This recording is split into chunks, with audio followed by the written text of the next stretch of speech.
Good morning, ladies and gentlemen. Thank you for tuning into today's digital press conference.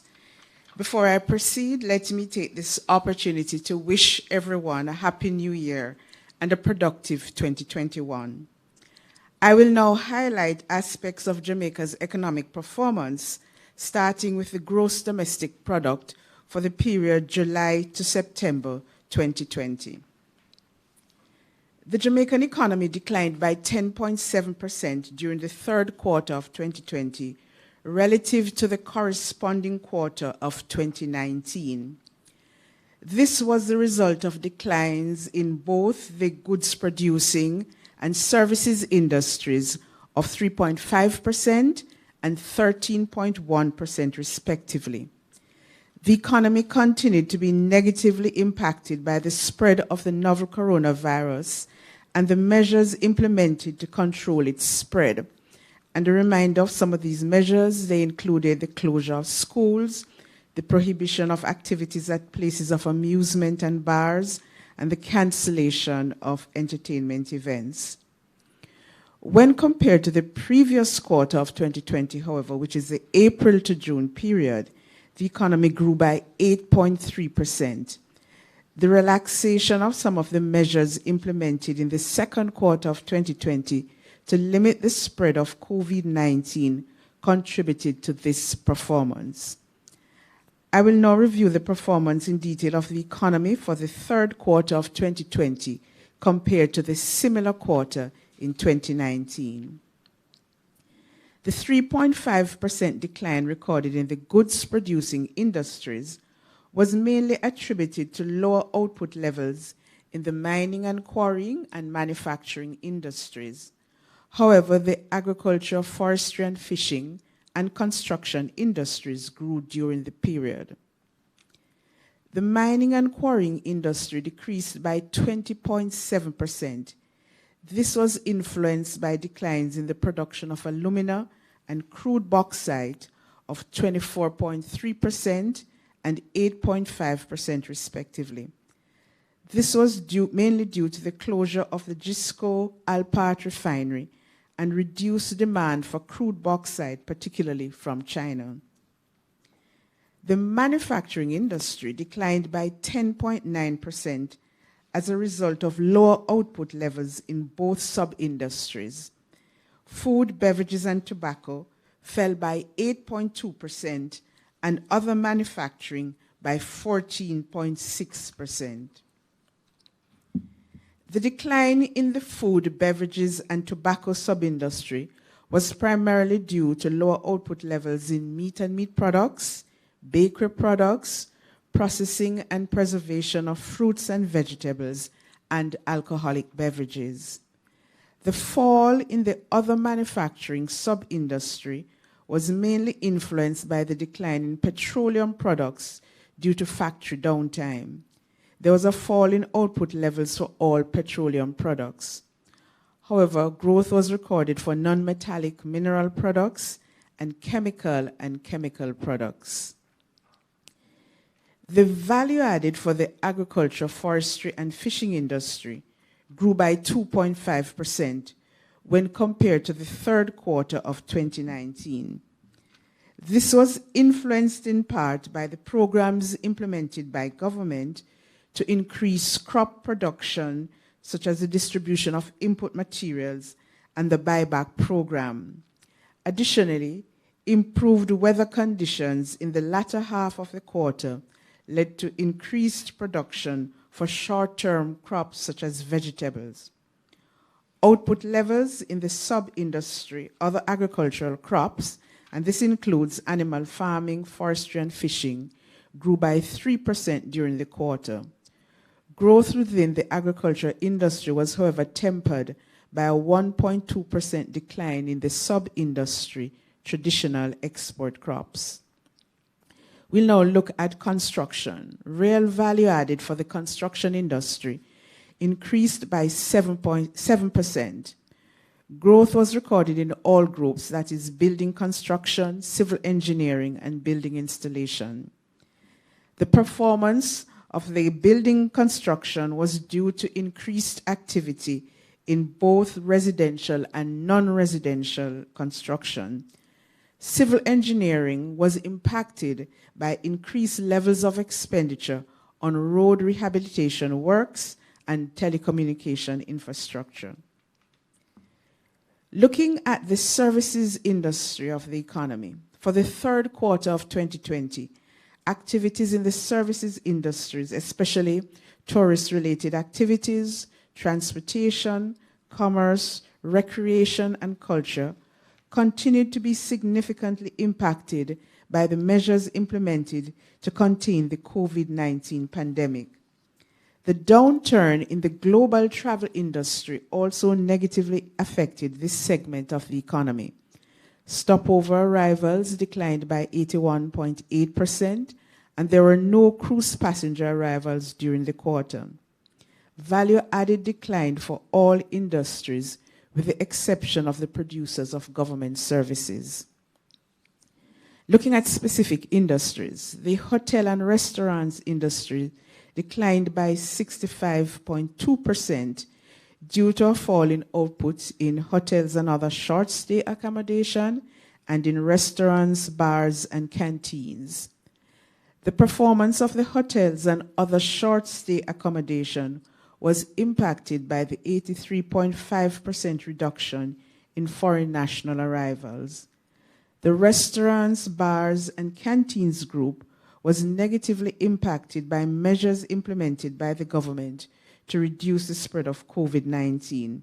Closure orders and curfews resulted in reduced opening hours for some establishments. There was a decline of 8.1% in the wholesale and retail trade, repairs, installation of machinery and equipment. The implementation of curfews and the decline in the number of persons employed in the economy could have contributed to the performance of this industry. Transport, storage, and communication declined by 14.8% due to a decline in the transport sub-industry. The transport sub-industry was impacted by the measures implemented to contain the COVID-19. These measures resulted in reduced demand for local transportation services. The downturn in the global travel industry contributed to the 82.4% decrease in the total number of passengers traveling through both international airports.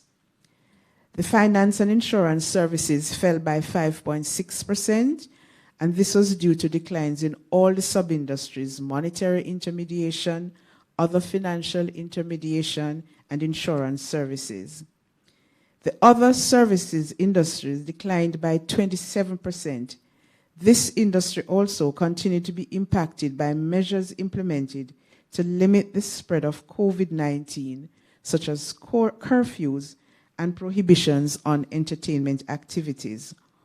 All groups within the recreational, culture, and sporting activities subgroup recorded declines, notably the tourist-related activities and other entertainment activities.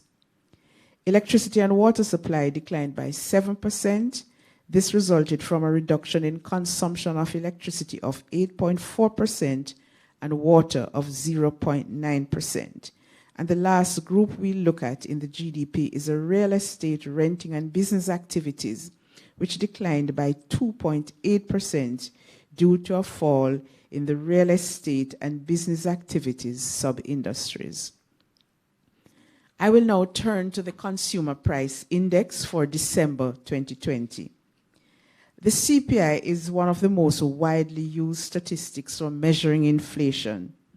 It measures the movement of prices of consumer goods and services purchased by private households. For December 2020, the inflation rate was 1.3%, while the calendar year 2020, the inflation rate was 6.4%. The movement in the CPI for December was attributable to increases in the division's food and non-alcoholic beverages, which went up by 2.4%, housing, water, electricity, gas, and other fuels, which rose by 1.5%, and transport, which increased by 0.3%. The increase in the division food and non-alcoholic beverages was due to the 2.5% upward movement in the index for the food group, and this was a result of higher prices for some vegetables. Higher rates for electricity, water, and sewage were the main contributing factors to the increase in the division housing, water, electricity, gas, and other fuels. The increase in the index for the transport division was mainly due to higher petrol prices. Today, STATIN is releasing the findings from the October 2020 Labor Force Survey, and this is in keeping with our advance release calendar. This was the third Labor Force Survey conducted in 2020, as the April Labor Force was not fielded due to the onset of the COVID-19 pandemic. The Labor Force is a quarterly survey which measures the number of persons employed, unemployed, and outside the labor force as at the reference week. As a reminder, the Labor Force Survey does not measure the number of jobs created. We'll now look at the employed labor force. Persons are considered employed if they are engaged in economic activities for at least 1 hour during the reference week. In October 2020, the employed labor force was 1,155,800. This was 92,600, or 7.4% lower than that in October 2019. The number of employed males decreased by 41,500, or 6.1%, to 641,300 persons. There were 514,500 employed females, and this was 51,100, or 9% less than the 565,600 persons recorded in the same period in 2019. When we look at the employed labor force by industry group, and I want to advise that since the July 2020 labor force survey, the classification by industry is now based on the Jamaica Industrial Classification 2016. We refer to it as the JIC 2016. This classification is a revision of the JIC 2005, which was previously used. The new classification is available on STATIN's website. For October 2020, the largest declines in the number of persons employed were observed in the industry groups, arts, entertainment, recreation, and other services. This fell by 36,900, or 27.9%. Accommodation and food service activities, which was down by 23,400 persons, or 22.1%. And wholesale and retail trade, repair of motor vehicles and motorcycles, which had 15,800 fewer persons, a decline of 6.6%. The impact of the reduction in employment was larger for females in each group. There were 14,300 fewer males in the arts, entertainment, recreation, and other services, compared to the decline of 22,600 females. In the accommodation and food service activities, there were 10,900 fewer males employed, compared to 12,500 fewer females. Wholesale and retail trade, repair of motor vehicles and motorcycles, had 7,100 fewer males and 8,700 fewer females in October 2020 than in October 2019. The real estate and other business services industries, however, had increased employment, increasing by 11.8% to 105,400 in October 2020. The number of employed males in this industry increased by 6,700 and females by 4,400. Turning to the employed labor force by occupation group, the occupation group elementary occupations had the largest decrease in the number of persons employed. There are 135,400 persons employed in this group, and this is a decline of 34,000 persons, or 20.1% relative to October 2019.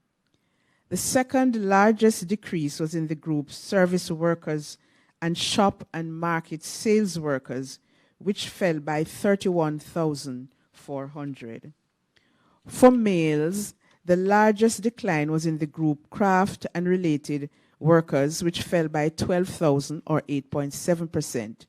For females, the largest decline was 22,300 persons, or 28% in the group elementary occupations, followed by a decline of 20,100 or 10.9% in the group service workers and shop and market sales workers.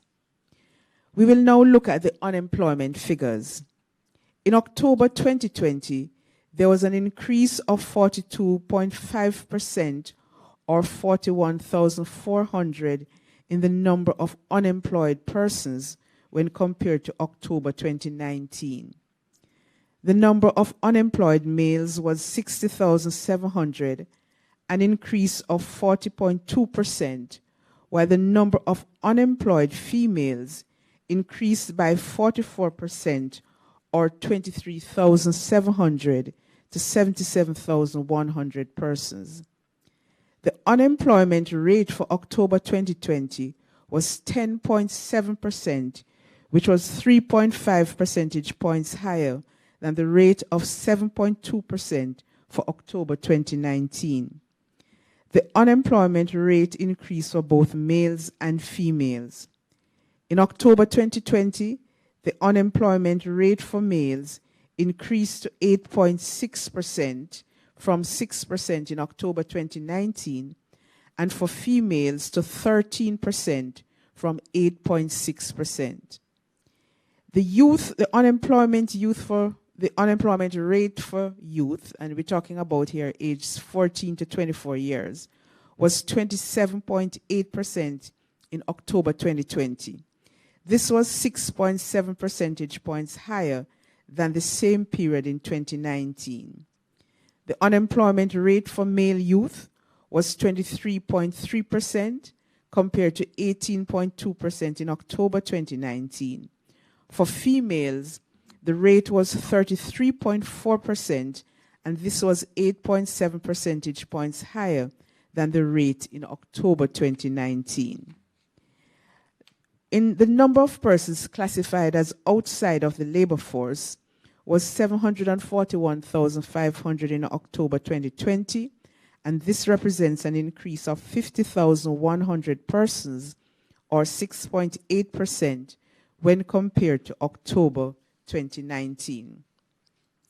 I'll briefly touch on the proposed population and housing census that STATIN hopes to undertake in 2022. The population and housing census was initially scheduled to take place in April of this year.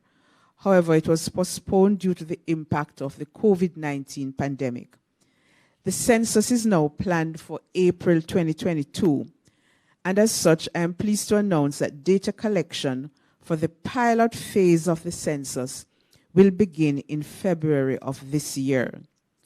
The pilot phase is a fundamental part of the census planning process, as it allows for a comprehensive test of all the census processes.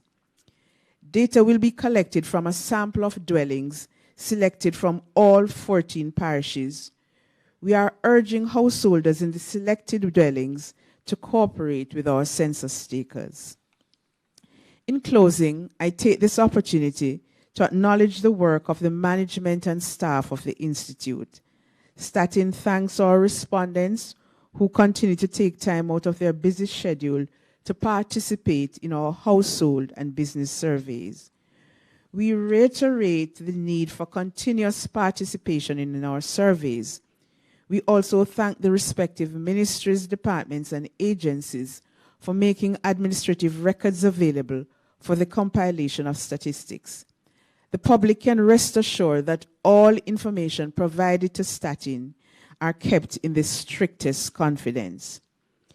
We are committed to keeping our staff safe, as well as minimizing the risk to our respondents. We will continue to monitor the recommendations and guidelines established by the government and will adjust our operations accordingly. We also implore Jamaicans from all walks of life to play their part by adhering to the COVID-19 protocols set out by the Ministry of Health and Wellness, which includes the wearing of masks, maintaining physical distance, and frequently washing and sanitizing your hands. COVID-19 is still a clear and present danger. Let us all do our part to protect ourselves and each other. Thank you.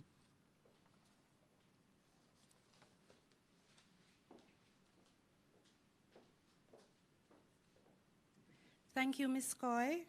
We will now take your questions. Please use the raised icon button. And after you have been identified, you can state your name and the organization that you're representing.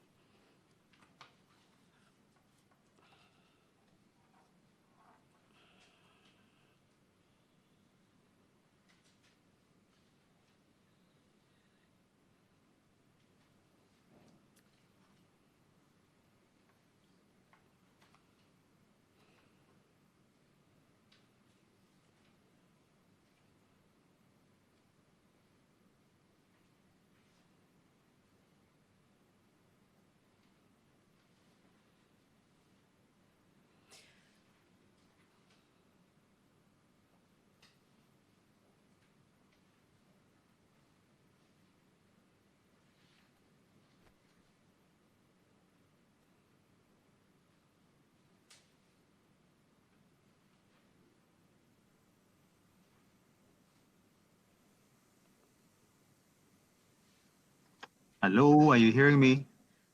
Okay, good morning. Please state your name. Okay, morning. Douglas McIntosh, Jamaica Information Service. I have two questions relating to the labor force survey.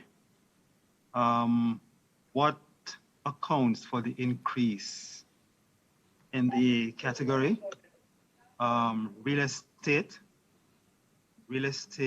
and other business services in the real estate and other business services industry? What accounts for the increase in that area compared to the others that have been declining? And two, the other services category or division, what are the subsectors comprising that area? Okay, thank you very much, Douglas. Are there any other questions?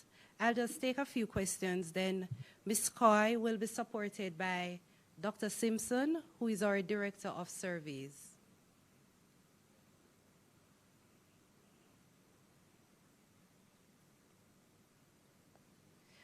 All right, so I'll now invite Dr. Simpson to answer your question.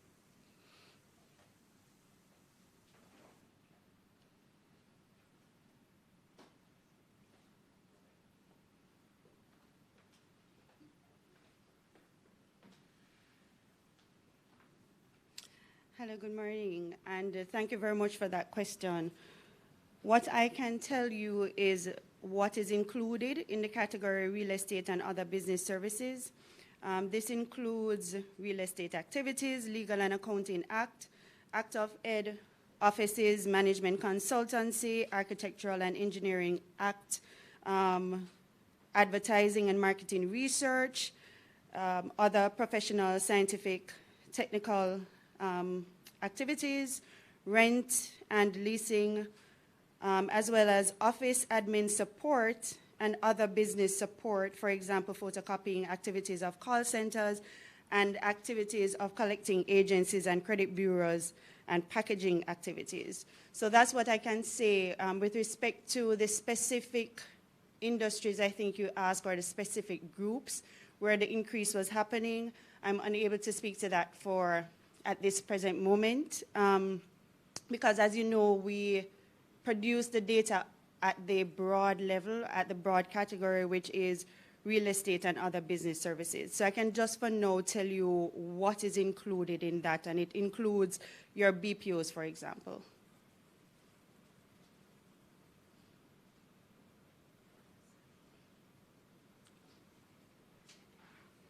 Any other questions?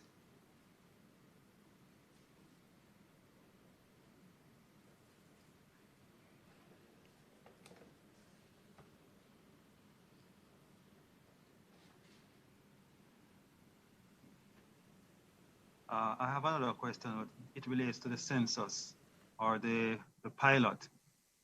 I believe at the last briefing or the last two briefings, the DG mentioned that they were giving the STATIN was giving consideration to using technology. I think laptops or tablets or something like that. Is this still the case? You know, how equipped will the census takers, the persons undertaking the exercise, be, or what will be the extent of equipment at their disposal to make their job as seamless as possible?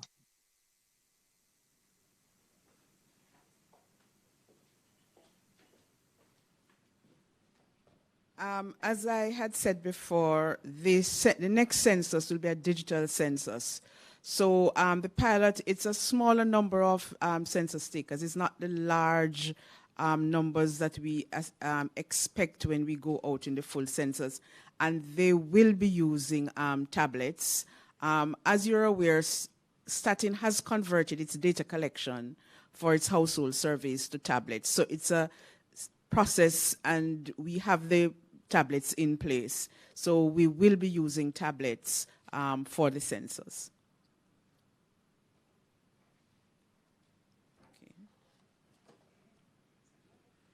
The pilot, how long will that exercise last? We expect the pilot to be in the field about 6 weeks. That is what we expect. It's because, as I said, it's a dry run for the census. And so we expect for each, we have groups that we call enumeration districts, and we expect it should take about 6 weeks for the census takers to complete an enumeration district. After that process, though, data collection is not the only part of the pilot.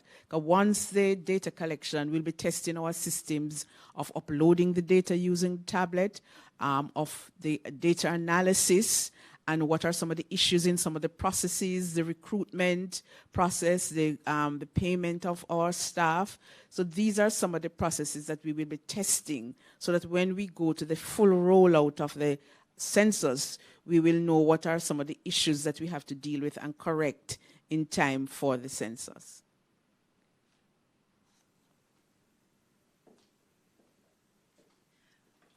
Okay, thanks, Ms. Coy. I think we have one more question from Karina Bennett.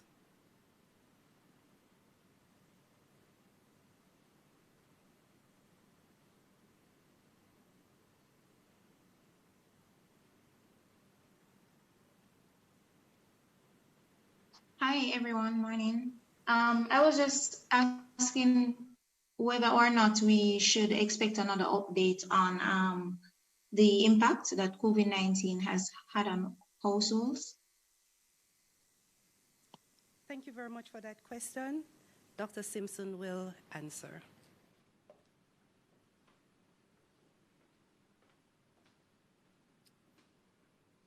So again, thank you for that question. We did field a special COVID module on the October labor force, as we did in July. What I can tell you is just a brief summary of some of the findings from that information, which will be published on our website. So all the tables will be available on our website, as well as a report from July, just so that you have that foundation document to be able to understand the tables. So there were 67,400 persons, or 64.1%, who were absent from their job due to COVID. So some COVID-related factors, so temporary layoff and so on. Approximately 8%, or 119,400 persons, were working from home at least once during the reference week or so. The persons who reported that they had a complete loss of income, about 16,200 or 1.4%.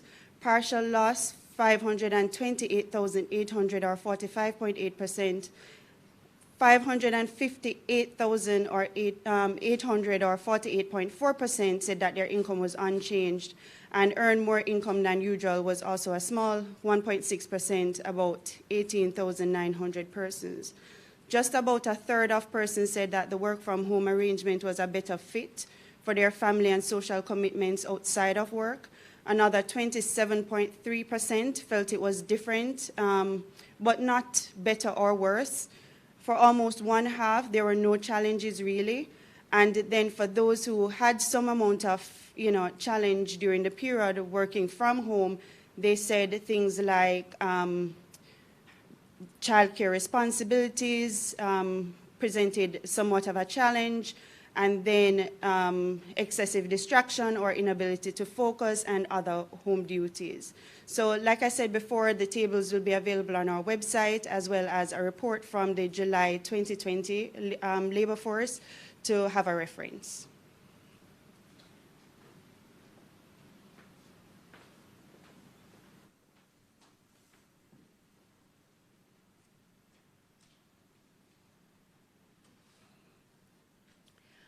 Thank you very much, Dr. Simpson. Thank you, Ms. Coy. We encourage you to visit our website at www.statinja.gov.jm and to follow us on our social media pages, that's Facebook and Instagram, at STATINJA. Our bulletins are uploaded periodically on our website in keeping with our advanced release calendar. And you may also send us your email at info@statinja.gov.jm. Thank you once more on behalf of the team at Statin, and do have a wonderful day.